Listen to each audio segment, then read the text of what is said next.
Éternel, notre roi, nous bénissons ces moments. Et nous te demandons, Saint-Esprit de Dieu, ce matin encore, Seigneur, afin que tu parles encore à ton peuple. Parle encore à ton peuple, Éternel, notre Dieu. Car tu es Dieu, Seigneur.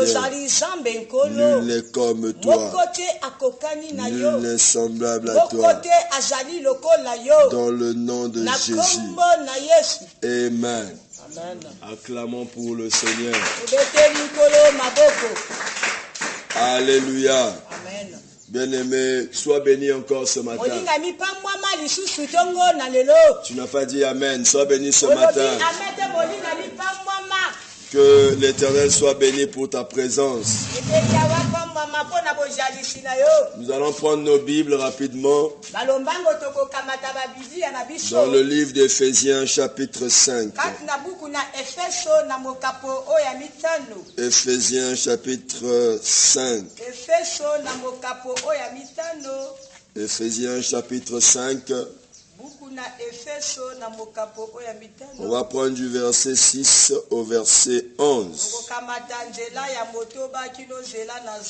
Mais ce qui va nous concerner, ça sera à partir du verset 7 jusqu'au verset 11. Éphésiens 5, 6 à 11, je lis au nom de Jésus. Que personne ne vous séduise par des vains discours,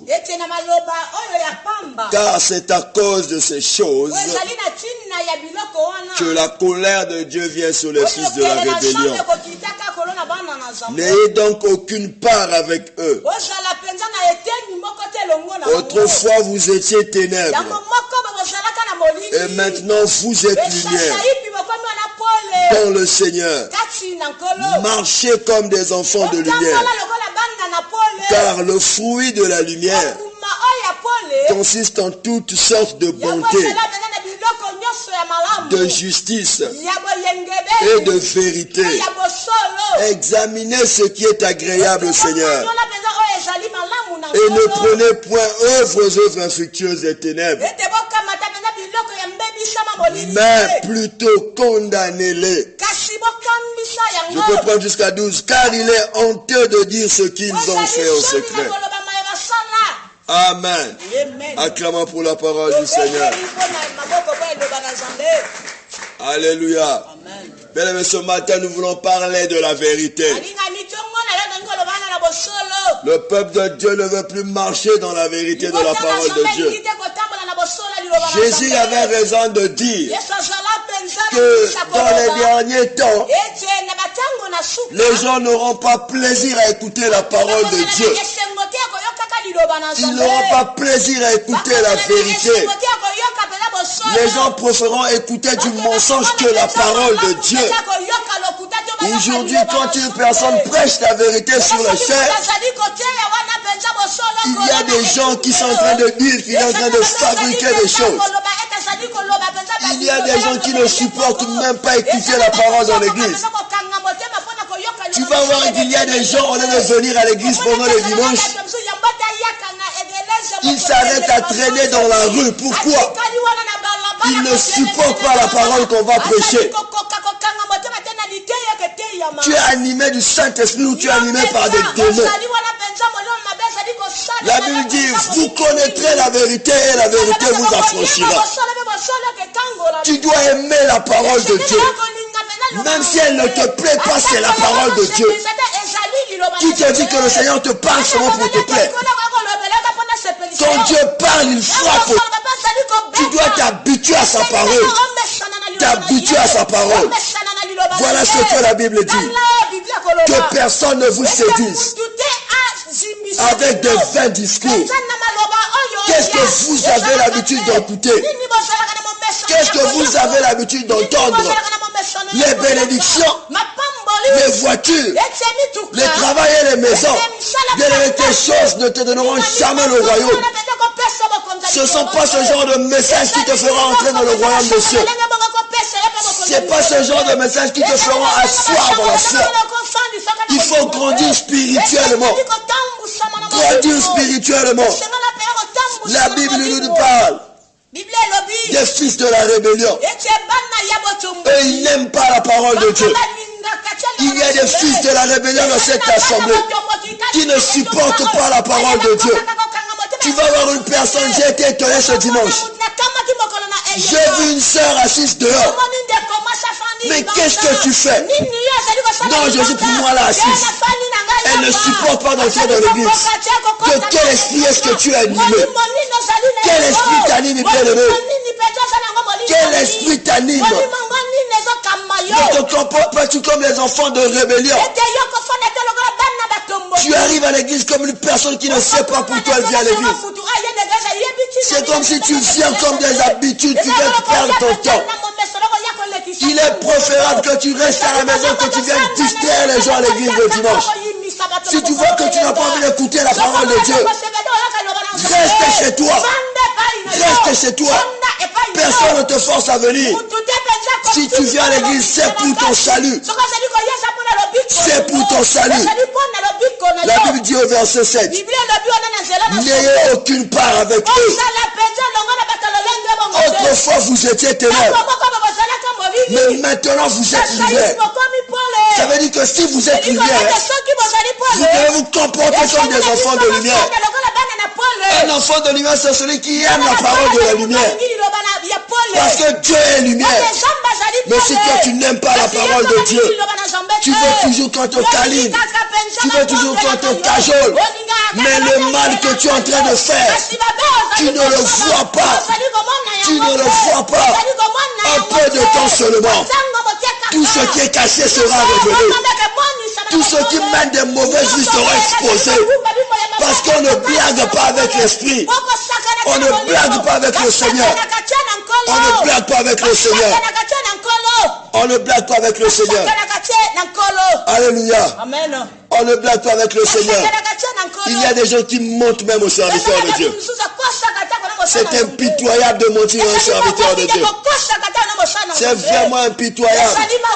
Nous connaissons l'histoire d'Ananias et de Saphira, sa femme. Ils ont vendu leur propre terrain. Mais ils se sont entendus de mentir aux serviteurs de Dieu. Et lorsque Ananias est venu devant Pierre, il a dit à Pierre, voilà l'argent. Pierre lui a dit, est-ce à ce prix que vous avez vendu le terrain? Il dit, oui, c'est à ce prix. Pierre a dit, tu as menti à l'esprit.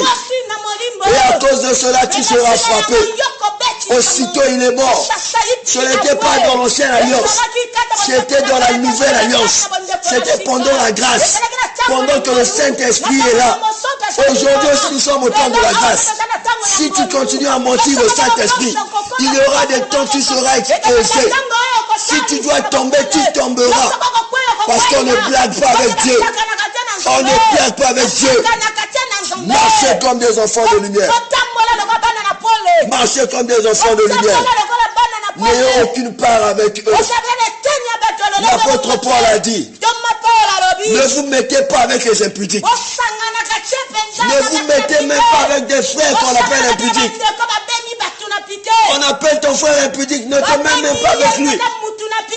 Parce qu'il n'est pas digne de rester avec toi. Tu marches dans la foi et lui marche dans l'impudicité. Tôt ou tard, il va toujours commencer par te convaincre. N'est-ce pas que si tu mets un fruit pourri au milieu de 1000, ils pourriront tous. Ça veut dire que nous devons nous séparer des œuvres des ténèbres. Nous séparer des œuvres des ténèbres. Quand tu vois une personne qui ne t'arrange pas avec ta foi, sépare-toi de la personne. Il faut te séparer d'une personne. Entrer dans le royaume des cieux. D'être attaché à cette personne et vous deux aller en enfer. Faut mieux de se séparer. Faut mieux de se séparer. Personne ne dit Amen. Les gens n'aiment pas ce genre de message. Mais bien aimé, moi je jure de dire la vérité. Toute la vérité, rien que la vérité. Vous allez me supporter ces jours-ci. Parce que j'ai assez patienté. Les gens n'ont pas changé. Les gens n'ont pas changé. Ils sont toujours incrédules. Ils n'aiment pas la parole de Dieu. Ils viennent à l'église pour plaire aux gens. Si je ne viens pas, elle va m'appeler. Reste à la maison, c'est pas moi qui va te donner le royaume de Dieu. Moi, je comprends pourquoi je viens à l'église. Voilà pourquoi on ne me force pas, je viens de moi-même. Comprends ces choses. Comprends ces choses.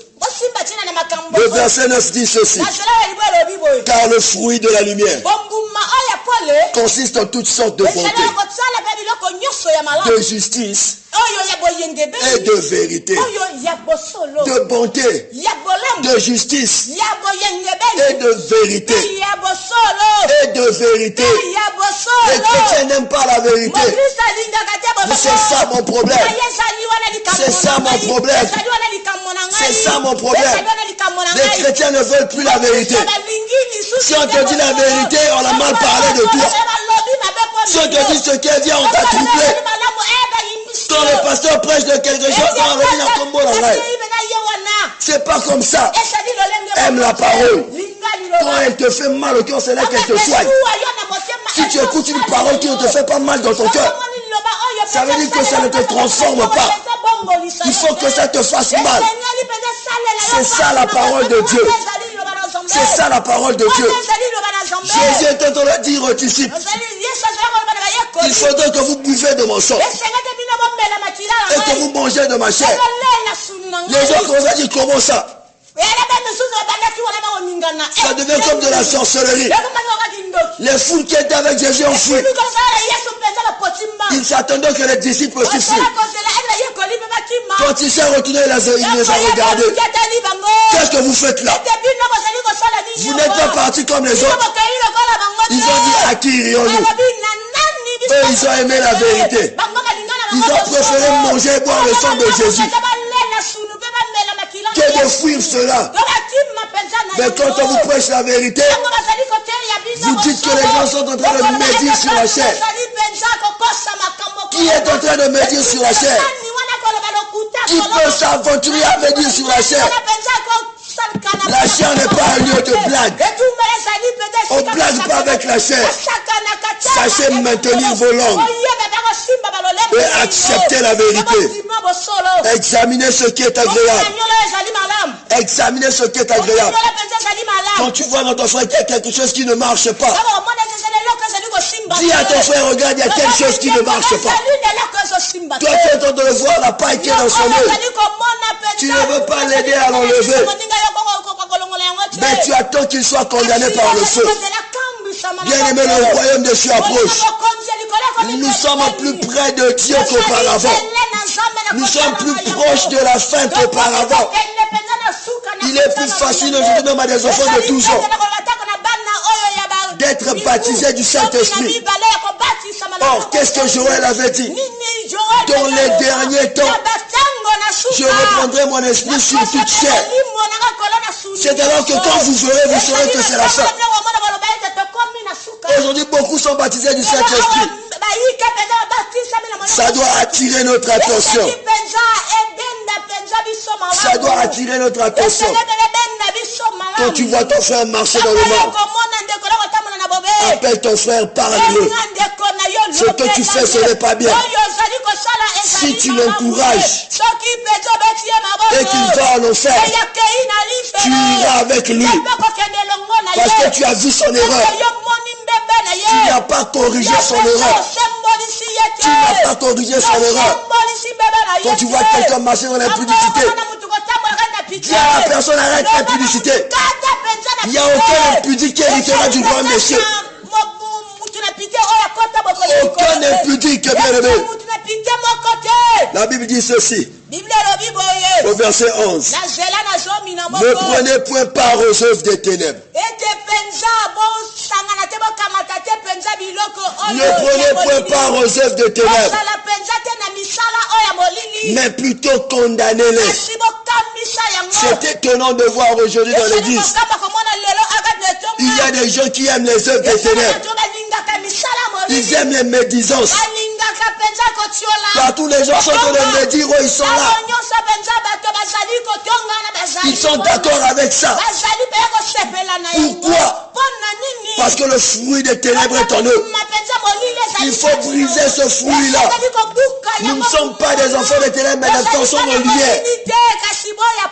Des enfants de lumière. Ne prenez pas part à cela. Plutôt condamnez-les. Condamnez-les. Ce qui n'est pas de Dieu doit être condamné.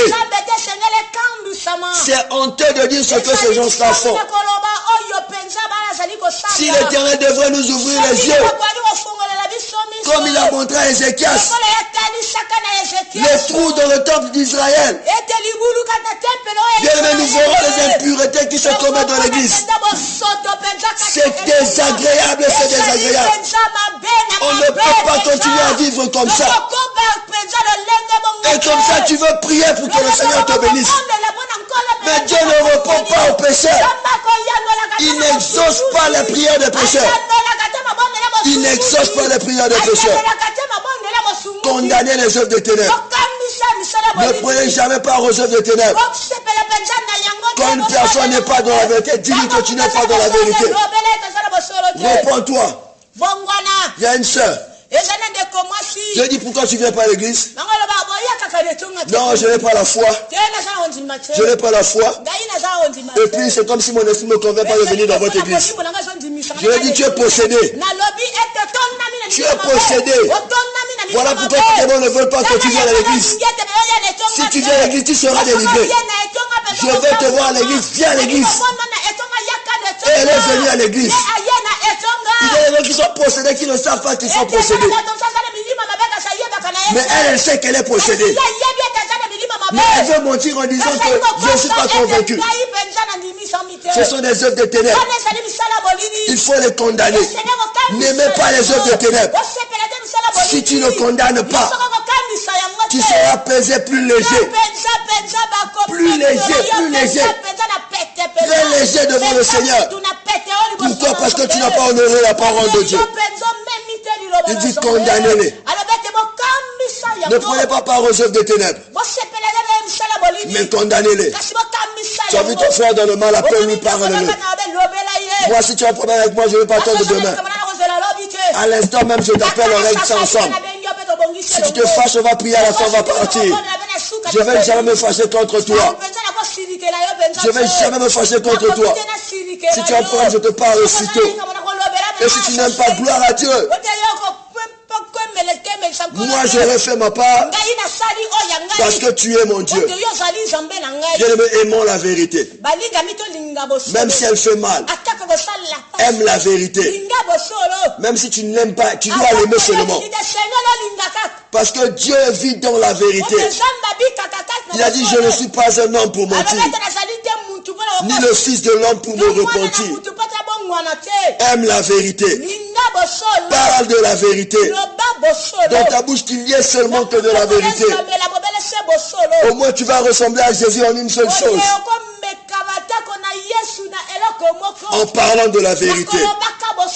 Alléluia. Que l'Éternel soit béni. Acclamons encore pour le Seigneur. Acclamons pour le Seigneur. Tu vas encore te lever, tu vas prier. Que le Seigneur fasse de toi